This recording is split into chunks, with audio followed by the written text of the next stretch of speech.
There is no better way to kick off Halloween weekend and celebrate my birthday than with a live show in our hometown of Dallas, Texas. For one night only, we're presenting a special live show at the iconic Texas Theater in Dallas, Texas. It will be our last Sinisterhood live show of 2022, so you don't want to miss it. If you want first dibs on tickets and limited VIP meet and greet passes, head to our Patreon and join at the Ruling the Airwaves tier or higher. Patreon presale will be happening on Wednesday, September 7th. Check patreon.com/Sinisterhood for details. Tickets go on sale to the general public this Friday, September 9th at 10 a.m. Central. Head to Sinisterhood.com/live shows for links and more details, and we'll see you in Dallas on October 27th.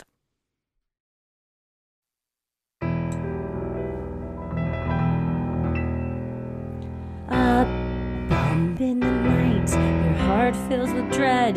Probably a murderer who wants you dead. It could be a ghost, a demon, or worse. Perhaps you're the victim of a witch's curse. It's hopeless, you're doomed. You'd call a priest if you could. You'd rather just listen to Sinisterhood.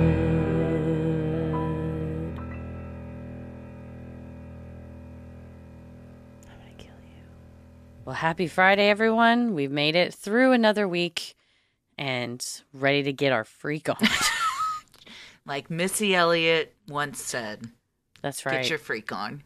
And what she meant was send in stories about cryptids, true crime, paranormal experiences, and let us share it with you and discuss. That's exactly what she meant. You know when Garth Brooks went back and added an additional line to Friends in Low Places? Or the hidden verse. She's going to do that. Hell yeah. She's going to go back and amend that song and include a shout out to us. That's right. Missy, we know you're listening, so thank you in advance. And if she ever wants to be on, we're welcome. She's welcome. Standing invitation. If you know Missy Elliott, let her know. You know what? There's most celebrities have a standing invitation to be on the show. Pretty much, yeah. I mean, there's some that we're going to say no to. Or we let him on and we roast him. Yeah, or that. So you know what? All celebrities welcome. And then you get to see if we're a fan or not once you're on the show. Promises. We don't tell you ahead of time. You got to find out on the show. It's all for you. Speaking of all for you, Christy, you've assembled a lineup, quite a lineup today. We got some creepy ones in this one. For sure. These were all recently submitted. So thank you to everybody that has recently sent these in. So one I'm going to be thinking about for a while. The last one. Oh, they're so good, all of them. Thank you to everyone and all. I mean, like all of our Freaky Friday stories, there's so many submissions, but nevertheless, please continue to send yours in. Sometimes we get DMs or comments. People will go, man, I have a story. Well, I'll email it to you or I'll tell you in person, or they'll try to just in a DM be like, man, I have a story. Just take a minute. If you feel nervous about typing it, go to the voice notes. Not voice notes, go to the, where it tap to voice text and speak it out and then, edit it, format it, and then you can send it in. If writing is intimidating, maybe telling it, and letting Siri type it for you or whatever app, type it, Google, and then send it in that way. Let those AIs do their stuff. Also, if you have pictures or videos or something that accompany your submission, please email those to us at sinisterhoodpodcast@gmail.com. Some of the ones I was going to include today said that they had videos and pictures, but we don't have them, and I would love to see those before we read them. So I am going to reach out to the ones that I have email addresses for, but going forward, if you saw a UFO and you have video, please email that to us separately because we can't attach things in the form. But there's also info on the form if you don't have a pencil and you can't write it down right now. I assume you use pencil. I assume you have a pencil. If you don't have your pencil and paper, your quill and ink. If you're available to take that information down. Oh, we've traveled back in time. Okay, well, this first one is no, I won't say it's sweeter. The subject line is kind of funny, but then it gets kind of weird. But this is from Alexis, and this is Ghost wanted to eat my hamster? Question mark, question mark, question mark, question mark, question mark. Oh, we forgot to say, let's get freaky. I didn't want to interrupt because you're excited about the hamster, but am. you know it was going to itch my brain. I gotta until go you said back. it. Yeah, we'll just that's us reversing. Well, I'm Christy, I'm Heather and let's get freaky with this hamster. God, I mean, you know what? Remember in the 80s when that rumor went around that Richard Gere I think it was a gerbil, but same thing. was that true? No, I don't think so. it was. I mean, I assume think all that stuff is fake. But what a rumor to have around Hollywood about you. Across the world. God damn, that's in embarrassing. the age before he had no internet. It wasn't even like, oh, I've read this viral story was shared online. It was just mouth to mouth. You know what I mean? Though it was just like, damn, it was here's tail the- to you know- tail. Yeah, I don't. It was. How know what did I that mean. get started? How does anything get started? But Richard Gere, we also know you're a listener, so we just want to Yeah. say apologies from. if the you want to 1980s. send in subject line, people start a rumor about a gerbil in my ass from Richard, and you want to tell your story, we're here to share it. So I'm just saying. Or if you put anonymous, we're not going to out you. So we assume it's richardgere@gmail.com is where this will come from. That's right. Well, yes, this is from Alexis, and this is Ghost wanted to eat my hamster. Hey, ladies, I wanted to did I say let's get freaky?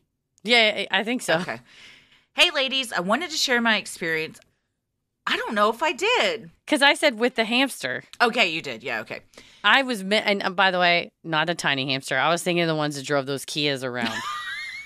The ones that would dance. I the hate big that ones. commercial so much. Bum, bum, bum, bum, bam, bam. God, I hate it. Sorry. It's- Alexis, we're here for you. too- We're listening. It's too much. Okay, Alexis, please, we accept our apologies. Also, we could edit all this out, but Don't. guess what? Leave it. We're not going to because we're on a time crunch, baby. Happy Friday. Hey, ladies, I wanted to share my experience with what I've concluded is either a ghost or a straight-up glitch in the Matrix. This story takes place in my first apartment where I lived with 3 other women. We were all second years in college and stoked to no longer have to deal with the disgusting, bug-riddled dorms that our college forced us to live in our first year. Classy of them, right? Anyway, the year started off great. We all lived together well, were having weekly wine nights, and getting into the usual shenanigans you'd expect of a bunch of burnout 19-year-olds. About a month of living together, stuff started getting weird. Our front door would start shaking at random times throughout the day.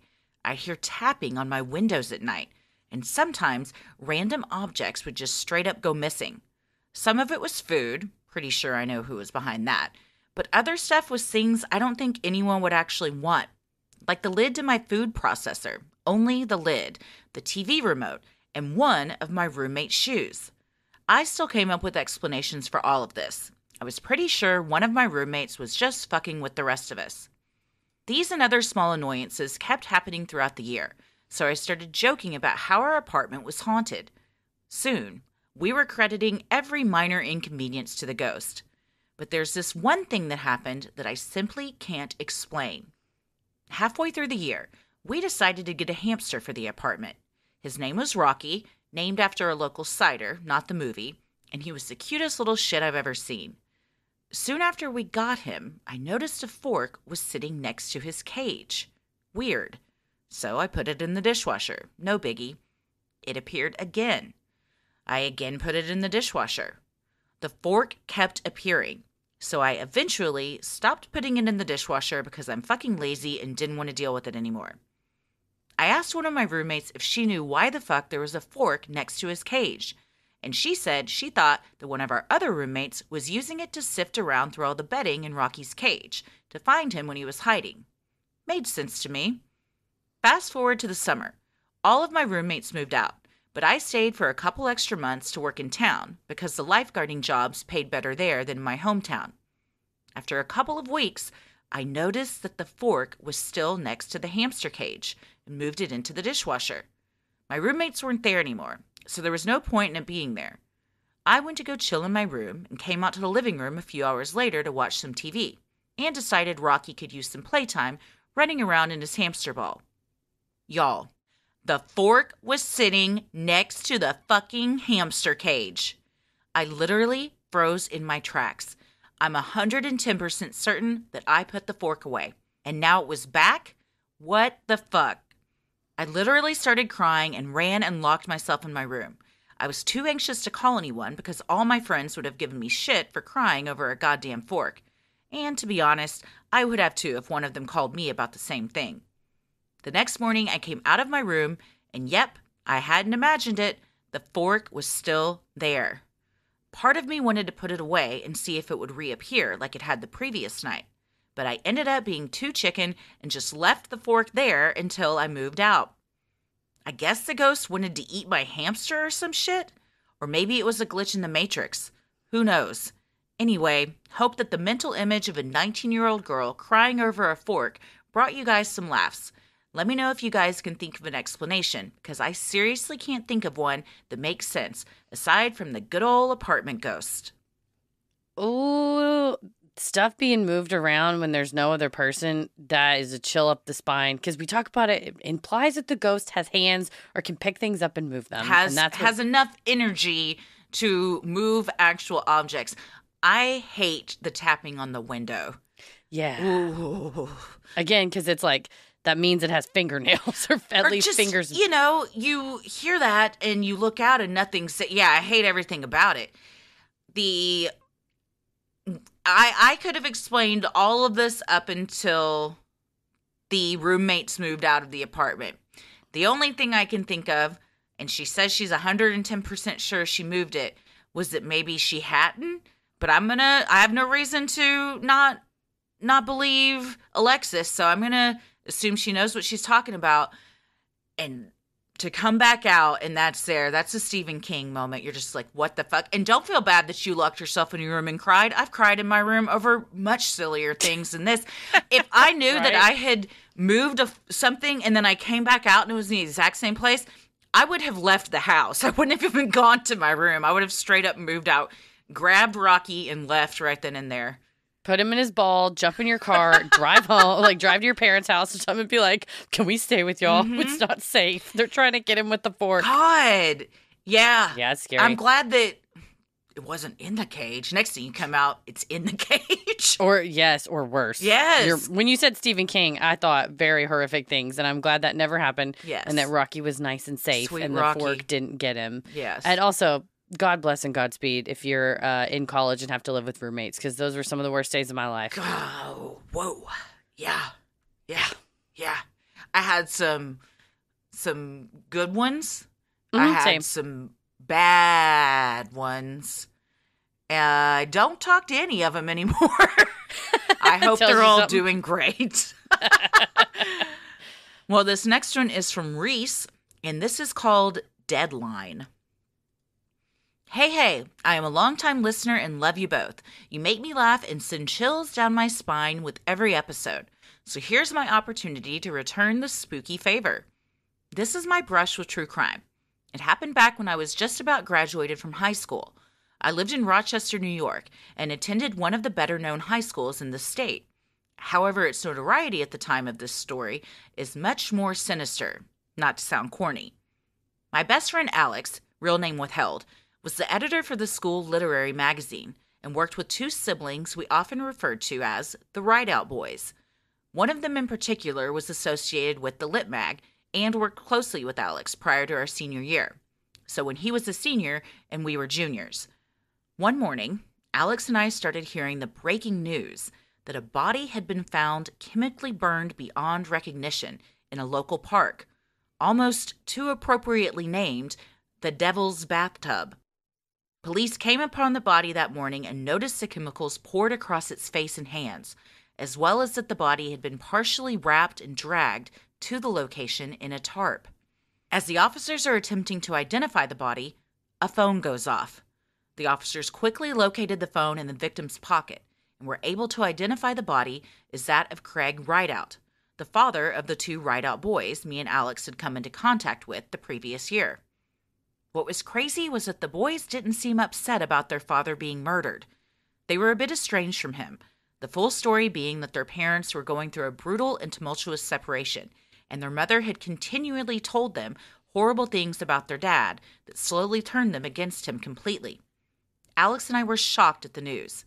What was even crazier was that my uncle, the town dentist, was called on, as Craig Rideout was a patient of his. My uncle had to provide dental records for Craig Rideout, as his body was so dismembered from chemicals and potentially the woodsy area he was left in. Months passed before the full news was revealed. As the prosecutor proved, the Rideout boy's mother and her boyfriend murdered Craig Rideout in his home through strangulation. She cleaned up the mess and enlisted her 2 younger sons to dispose of the body. So the Rideout boys, the kids me and Alex knew, went and gathered chemicals in a tarp to dispose of their own father. They were eventually caught near the scene of the crime, still wearing the clothes they used to dispose of the body, to which the officers confiscated and immediately took them in for questioning. Body cam footage of this interaction is available online and is super spooky. Their mother was found guilty. The boyfriend was acquitted, which is nuts because I'm certain he was the one who had to have strangled Craig Rideout. And the boys were found guilty of tampering with evidence to some degree. After the trial, Alex was talking and said, "Wow, our school has got to be so shaken from this." To which I replied, "Yeah, this was insane to be known for." Anyway, thank you for all you do, and I hope you enjoyed this brush with true crime of mine. Well, I was able to look that case up, and the mother was convicted of second-degree murder, 2 counts of tampering with evidence and burglary, and then one son, Colin, was convicted of second-degree murder and 2 counts of tampering with evidence. The other son, Alex, was not guilty of murder, but was guilty of tampering with evidence, and the boyfriend was not guilty of either. Wow. I wasn't there to hear the evidence. It sounds like they had it all in one trial, but of course I just am reading one article from it. But the mother tried to appeal her conviction because she argued that her jury verdict was not unanimous, but the judge, at least as of September 2021, denied the motion for a new trial. So she's still in jail. The son that was convicted of tampering with evidence is out of jail already. So the second-degree murder charge is 15 to 25 years in jail. So I think they're both still serving time. It's super sad to involve your kids in something that is this horrific and heinous. You've destroyed their lives in more way than one. So, I don't know anything about the dad or what he was about. Regardless, it's to ask your high school sons to go dispose of their dad's body. And that's how they did it. And we have a good friend that is from Rochester, went to high school there. I messaged her and said, "Do you know of these guys?" And she did recognize the name. And she sent me pictures of the park where this body was found. And it's absolutely gorgeous. So You wouldn't think that, this would go on there. But when you're kids and that's all you know, then, you got to go to the Devil's Bathtub, I guess, which is... For as beautiful as this park is, what a name. Because it's very nice. What a name. Yeah. Well, this next one is from Faith, and it's called That Time My Dad Almost Had to Be in Real Life Liam Neeson. Hello. Quickly wanted to let y'all know I enjoy you both dearly. Christy, I heard you talking about going to see the National. My fiance and I love them and are seeing them in Kansas City right before they perform at Red Rocks. We're fucking pumped. Anyways, you guys are rad and shit, but let's get into it. I grew up in a town just outside of Joplin, Missouri, a smallish town with an obsession for high school football and mothers living through their teenage daughter's drama. Not relevant to the story whatsoever. I just love dissing the place. Our story begins with my father, an ex-Navy Marine corpsman, desperately needing the newest Call of Duty game ASAP. We do not blame him for the following events. Dude needed to play with the bros. The only place this game was available was a Walmart one town over. And so my mother, father, and my 10-year-old ass began our trek to obtain this coveted video game and last-minute groceries at 8 p.m. Before we get any further, some backstory. I'm an only child. Not one of those gets everything they want bitches, though. I'm pretty chill. One of my dad and I's main bonding points was him teaching me self-defense. Twisting towards the thumbs, arms break, groin, neck, nose, always go for the knees, etc. His favorite saying was, "Keep your head on a swivel." He instilled upon me to always be aware of what is going on in case some shit goes down. He even sometimes went as far as to ask me what color a car we passed was, or what was on someone's shirt, just to test me. Okay, resuming the story. After grabbing all the necessities from the store, most important of all, Call of Duty Black Ops 2, we were making our way back to the truck. We always loaded groceries into the car together, some weird only child family bonding. But just as my mother and I began grabbing bags, my dad, in a very serious tone, said, "Get in the truck." "But," my mom began. "Get in the fucking truck," Dad snapped back. Now, the man used to have anger issues. He's cooler now, but when he had a certain tone, you did not question anything he had to say. So my mom and I got into our designated seats, her in the passenger and me behind her, without question, only a knowing look at each other, thinking, the fuck is this guy's deal? He shoveled the produce-filled plastic bags into the back seat next to me, frantically looking around the entire time. I don't know why this specific part sticks in my brain, but I distinctly remember my mom saying, "David, be careful, we have eggs." Makes me internally LOL every time. Dad shoved the cart into the abyss of the dark parking lot. Not in the designated spot, I know, but just wait. He got into the truck and unholstered his pistol before setting it next to him in his seat. Missouri is a concealed carry state. I'm wondering to myself why he's looking around so much when my door opens out of nowhere. In utter confusion, I turned to see a man reaching over my lap toward my seatbelt buckle, which I had buckled as soon as I sat down. He was tall, very thin, with chin-length blonde hair and a filthy red hat. His face was thin and aging, a bulbous, bony nose creeping down his face. My body went as far back as it could, slinking into my seat as if I were a part of it. I look over at my dad in sheer panic. He's already brandished his weapon, just enough for the twat waffle to see that he had it. "Wrong fucking truck," my father said sternly. The man mumbled apologies and softly closed my door. He walked quickly to another truck just a couple of rows in front of us, before the driver yelled and shouted at him and then raced out of the lot. Apparently the exact truck that held my father's attention in the events leading up to this. He saw Dick Nose Man and the driver staring us down and pointing in the dim lighting of the cabin bulb above them. The vibes were immediately off, and Daddy-O did not like it. The cops were called after the truck peeled out of the lot, but nothing came of it. But yeah, Dad definitely would have become a real-life Liam Neeson from Taken if need be. But luckily, he's never had to rescue my dumb ass. I always win 3 truths and a lie with this story, followed by concerned looks as I tell it while laughing. I love to use humor to cope because trauma makes the best jokes, but I've only recently realized this shit kind of made me paranoid as fuck. Getting in my car is a whole ordeal. I check for all the known trafficker markings and lock my door as soon as I open it. For a long time, I was absolutely terrified of being snatched by another slimy man. I'm still learning that you can be aware of your surroundings and not have to be paranoid 24/7. Anyways, I sincerely do not apologize for my foul language. I love the podcast so much. I hope I can see you live one day and meet you. If y'all want to go to a wedding in October, hit me up. Peace and love, Faith. I will say the title of this thriller is Wrong Fucking Truck. Yeah. That's a great line from the dad. But that, I mean, I'm sure it's because of his, background in the military that he's like always on alert. But at any time, I think nowadays it's more prevalent to be that aware, especially in parking lots and things like that. But that's such a close call that to have someone that with not just like they were eyeballing us or even like they walked close to us in the store to open the door of your truck. Holy shit. That's incredibly ballsy. What was the plan? To just snatch her before the parents could realize and run off to the other truck? I mean, that's what it sounds like. I recently saw a Ring doorbell footage of a little girl that a guy just looks left, he looks right, and he grabs her by the arm and starts trying to pull her away. And luckily the little girl just his car? He got out of his car and walked up to her. She was on the front stoop. I don't know if she was like sweeping or what. She was just literally standing in front of the house. And he grabbed her arm and she just started screaming. And she like planted her feet and started screaming. And he like looks around and like power walks off. And they eventually went on, like caught him. But I think that's the like impulsive like they're just gonna grab him. Okay, go. Yeah. We have an opportunity. Grab him. That's so fucking scary. I've said many times my biggest fear as a kid was being kidnapped. And now my biggest fear as a parent is my kids getting kidnapped. And you see all the time on TikTok. And sometimes people in the comments are like, this is fake. This didn't really happen.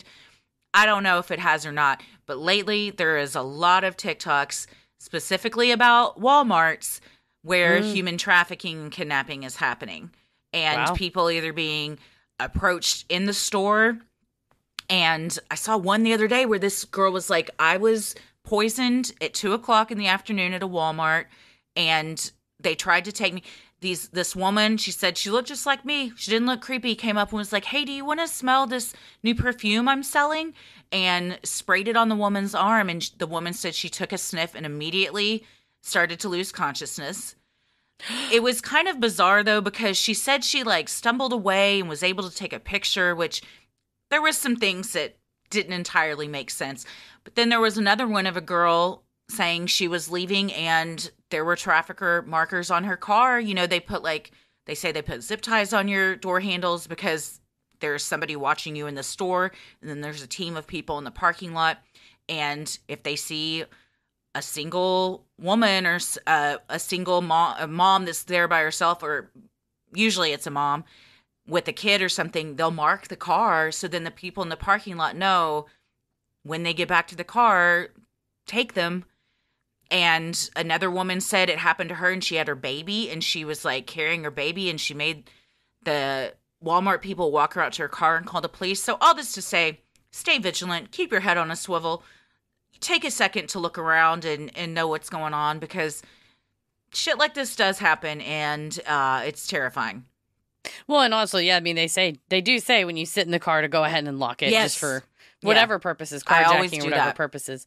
I mean, you hate to, I think there's a line between paranoia and it's a trauma response down from being trained that way. But you're absolutely right. Just paying attention to your surroundings. I'm the world's worst of like texting while I'm walking in my car or multitasking or having my headphones in. And I have especially I never text and drive anymore after your driver's license class, and you told me all about the horrors of texting while driving, but also just like knowing to keep your head on a swivel. And I don't necessarily have to go, everybody's here to attack me, but if somebody approaches me, you're aware and not just like caught by surprise. And by the time they're that close to you, you're on your my phone head was in my phone, not paying attention. Yeah, for sure. Well, thanks, Faith, and thanks, David, Faith's dad, for giving us those hot tips. Absolutely. So keep your head on a swivel and make note of what shirt they're wearing. Exactly.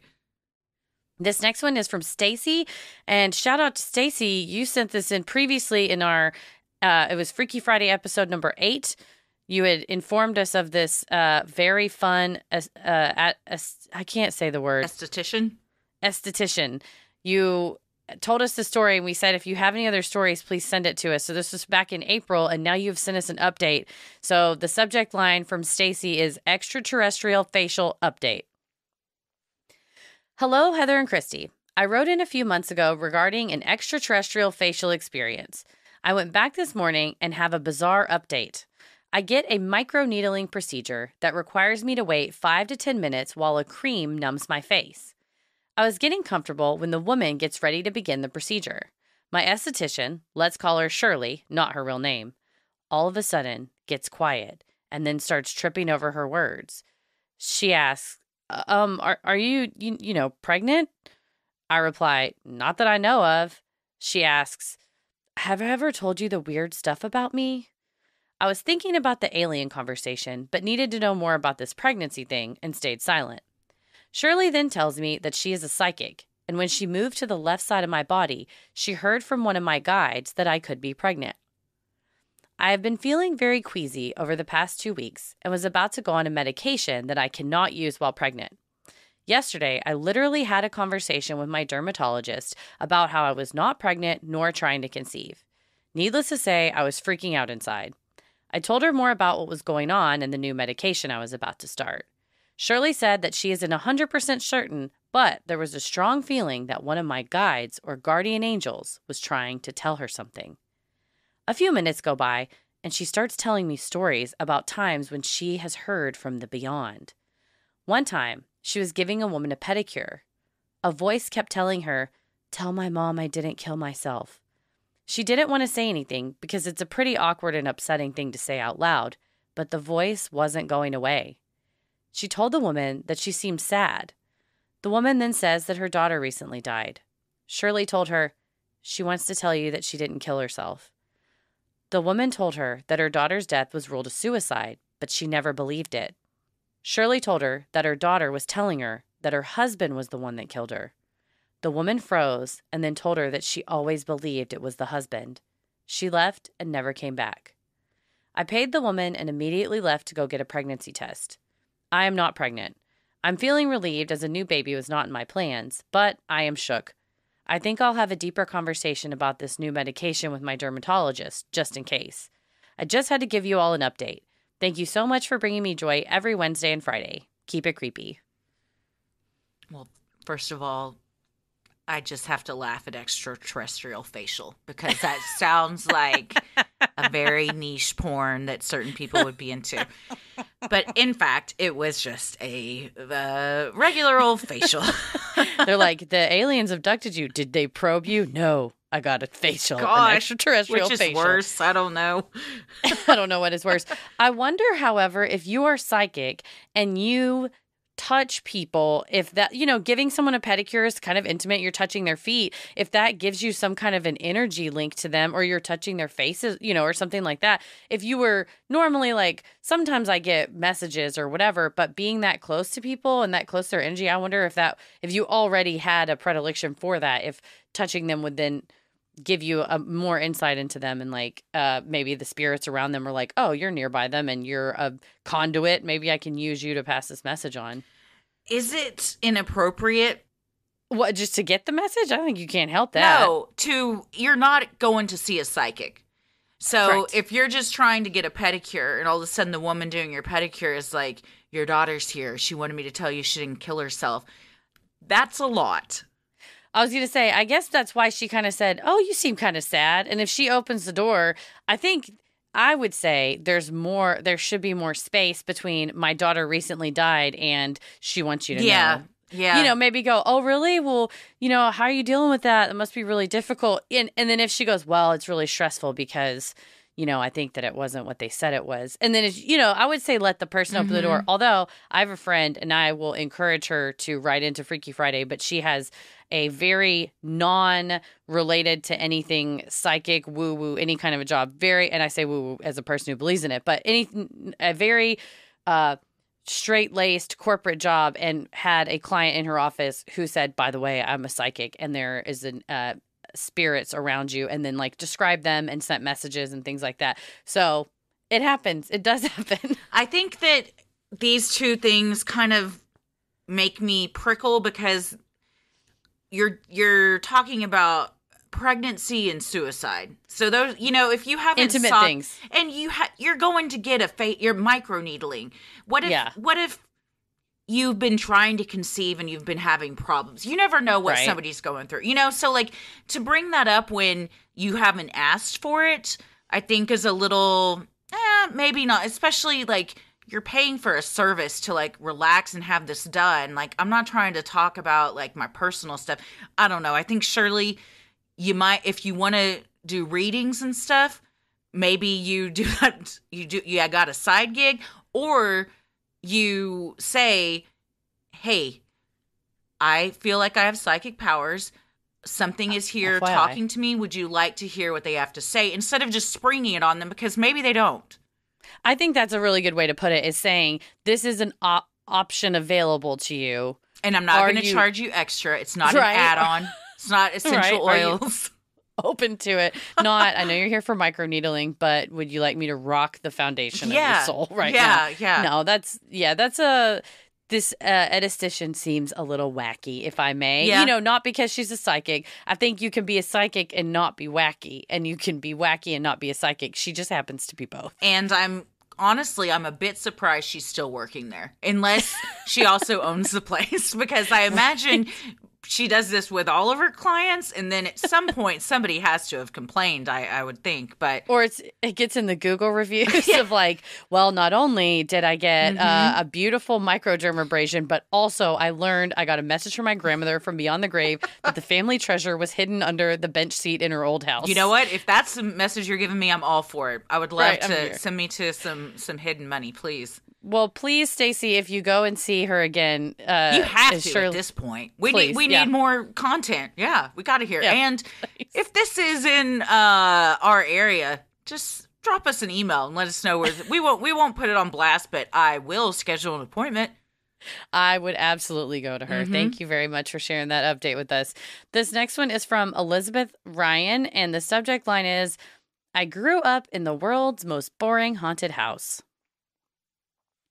I am from the small town of Norwell, Massachusetts, about 20 miles south of Boston.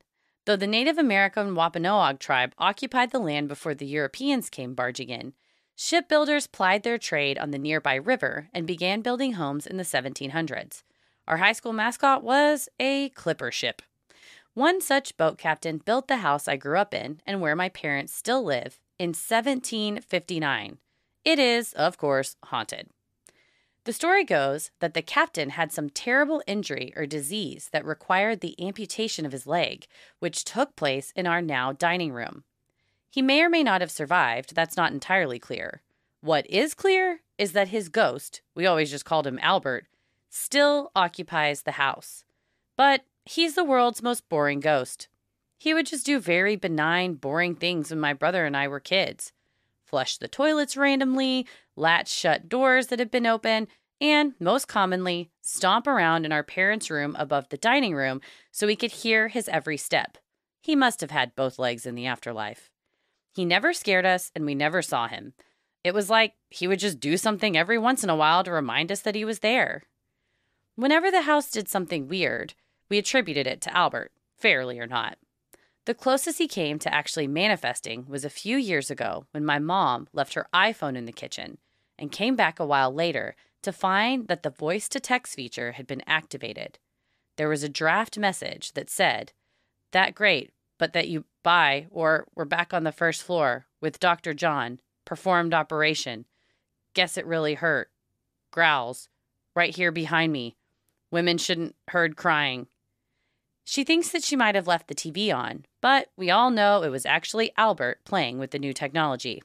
Albert is still around to this day, being benign and boring, and sometimes entertaining the dog with things we just don't see. We love him. I love this. I love a ghost that's like, I'm just here for a good time. You know, I'm just doing my own thing. Just like teasing a little bit, maybe getting frustrated sometimes. But also I wonder if I imagine the 1750s ghost being like, you know, when you push that metal thing, the water goes out. Right? I want to do it What's again. happening? Like just it swirls around. It's fun. I don't know. You can flush things down it. You drop something and it disappears.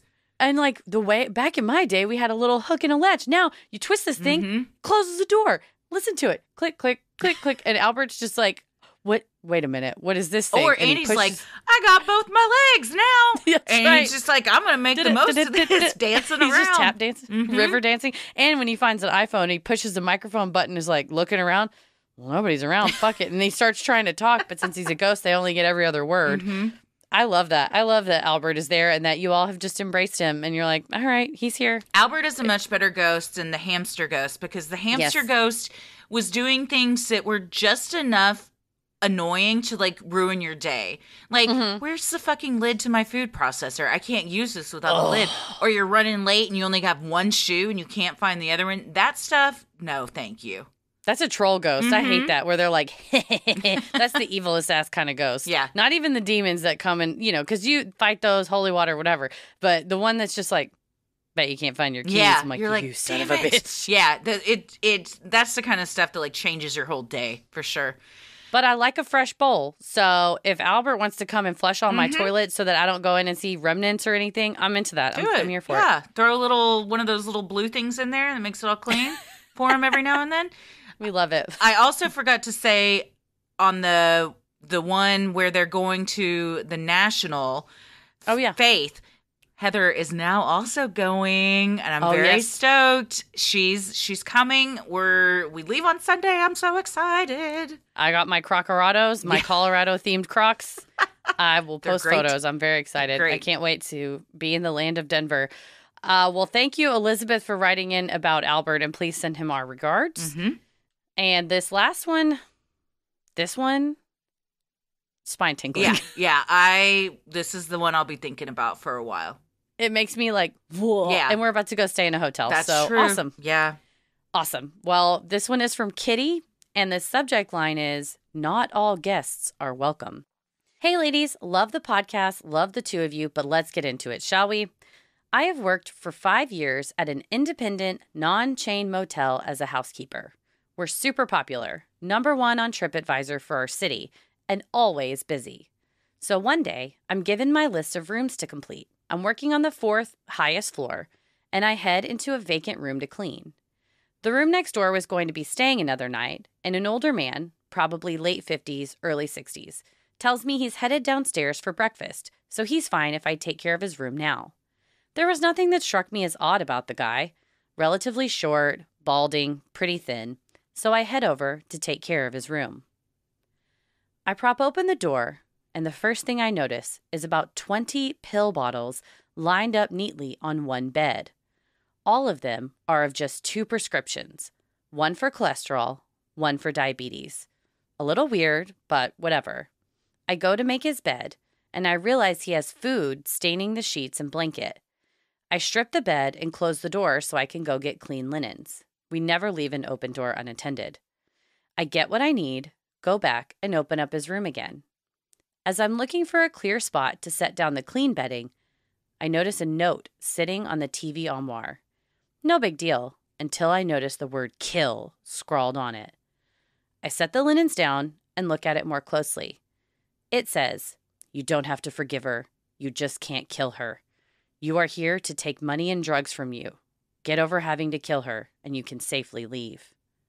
My heart is in my butt at this point, but I see what looked at first like a shopping or to-do list next to it. It says, "Spray and wash. Sign up for Medicare. Insubordination. The soul is healed by being with children. Bank card follow-up. Crossed out. Inheritance savings. Kauai Pop 10,500. Map, Montana. There will be a day of reckoning. Did you tell my mom what I said? How did Bev get my address?" There is a bunch of scribbled out stuff at the bottom, but I was thoroughly spooked at this point. I did not want to be in this room for another minute. I dropped what I was doing, took pictures of the notes, and noped out. As the door closed behind me, I turned and I see the man not 10 feet from me. I put on a smile and say, "I'll be back in a bit. I need more supplies." And I hustle toward the elevator where I see our maintenance man waiting. He sees me and notices I'm shaken. I give him a quick version of what I found, and then I'm taking the pictures to my boss to show her why I refuse to be in that room.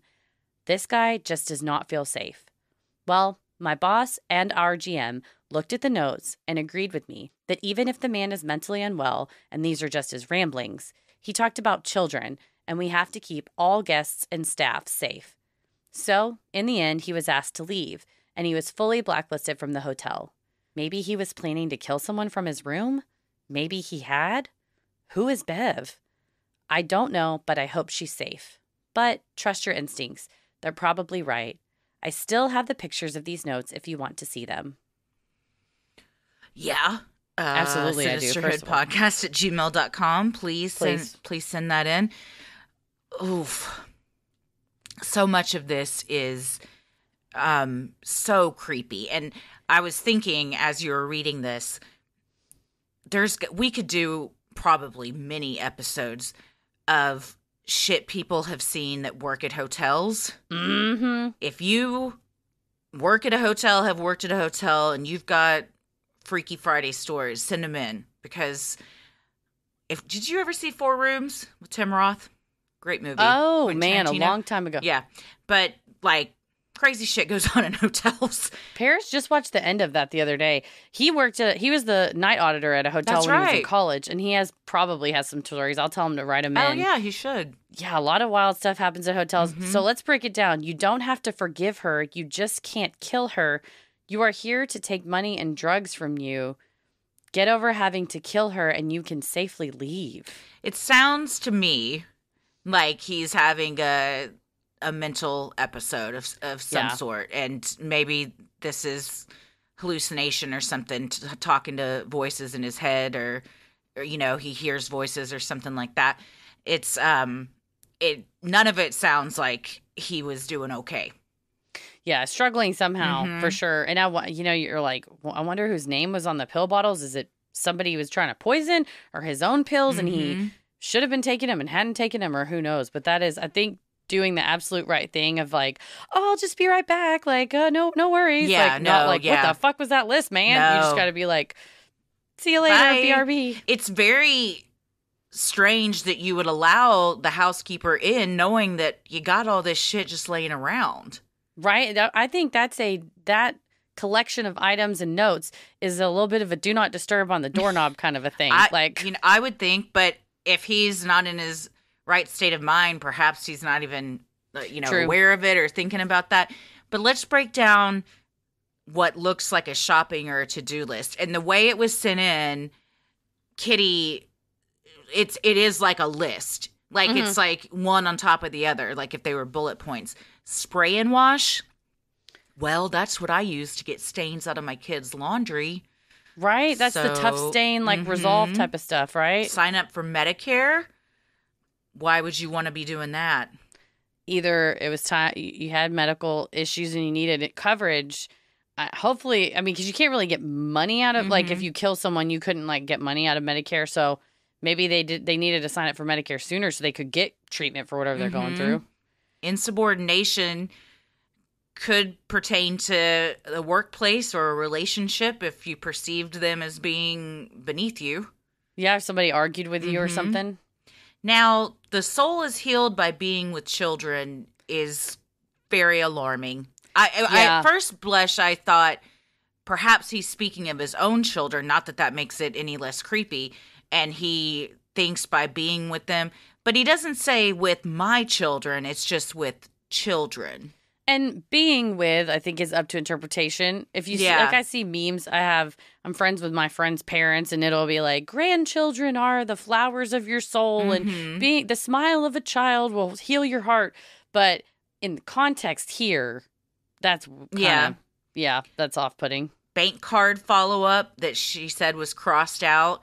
Inheritance savings. So now we're getting into some weird stuff where you're like, it sounds like money's involved, and then when you go back to you can't kill her, you just have to forgive her, and then you tie in money, we can all draw some conclusions from that. Kauai popped 10,500. Kauai is Hawaii. Population? Oh, yeah, okay. Yeah. But it says Kauai County, the population is 71,000 as of 2020. So maybe, I don't know if it's like a city in Kauai, but Kauai says it's a county in Hawaii. So consists of the islands of Kauai, maybe the island, Kauai Island. We're going to solve this, y'all.